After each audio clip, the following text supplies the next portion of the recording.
can see they're chalking the car. We now have a victim. Yeah, we have a victim in the vehicle. AMR is arriving. And they are where? Oh, they're on their way? Over here. Okay. Yeah. They've started to clean out the back window. Because you've got to have a victim in there. They want to get in and put a board on them? Board and a collar necessary. And you can see they've got a small board. Yeah, what is that? That's for them or patient? It's a backboard for the patient. Okay. He's at a sitting position, so they want to secure his back. Oh. They'll climb in. They're not breaking the side windows yet because they haven't reached the victim where they can protect him.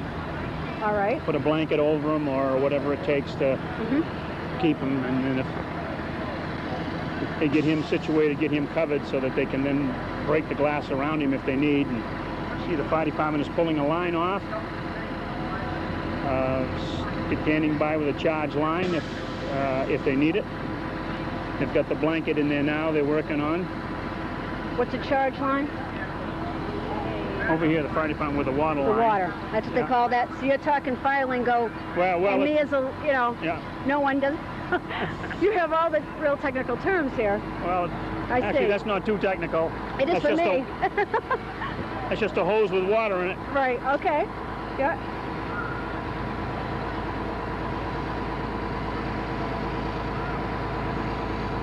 They've got the patient covered. Now, is this how they be, though? At a scene, all set up, lined up, ready to go? Well, it might not be as organized as this. Because it might be off the road, might be in the woods. You might have a large tree or brush around. Right. Could be another vehicle, you know. Okay. Here on the open common, you know, you've got a lot of room to stand around. But sometimes the working conditions can be very severe. Bad weather, off the road. We had one car one time where the person was medevaced here from the common. He was into some heavy trees and brush. Yes. And it was extremely difficult to work because you had to cut trees down before you could get in there to work. You know, there was branches in the car. And so when you get there, you have to play the cards that you're dealt. You have to size up the situation and find out how you're going to go about the extrication. Everything is always a little different. Is he covered up right now? I can't see. Yes, he is. He is covered up. Yeah. Yeah, he was. Yeah. Right now, they're chopping the windshield. They're removing the windshield. They're using the hatchet method. They chop around the outer edges all the way along. And that's a piece of safety glass anyway. All windshields are laminated with plastic in the middle, so it's not a tempered glass that breaks out like the other windows. So you don't have to worry too much about a lot of flying glass, just a few splinters.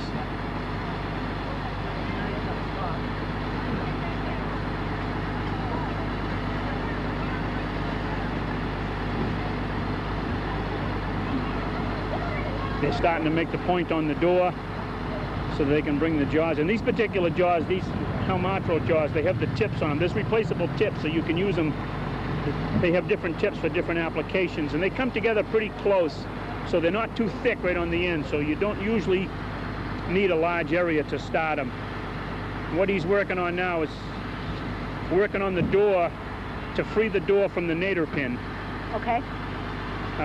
He's got to pry the sheet metal stuff away from the nadir pin in order to pop that door, which he's doing there. There it is. There's our victim. Yeah. Now sometimes in some extrications, that's all it takes is just to open that door. Right. And they can treat the patient and they can get him right out of there.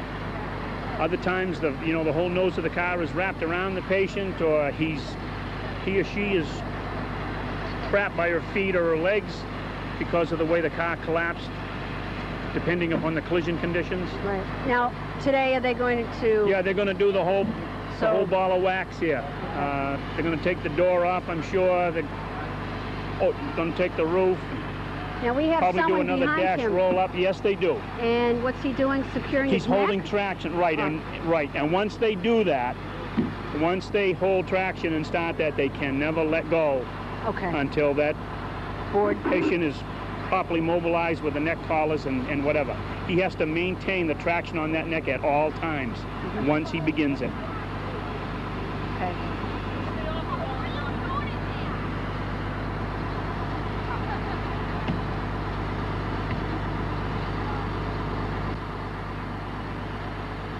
Now they're working on the hinges. This can be tricky sometimes. Those doors can fly off there. We've had doors shoot 15, 20 feet.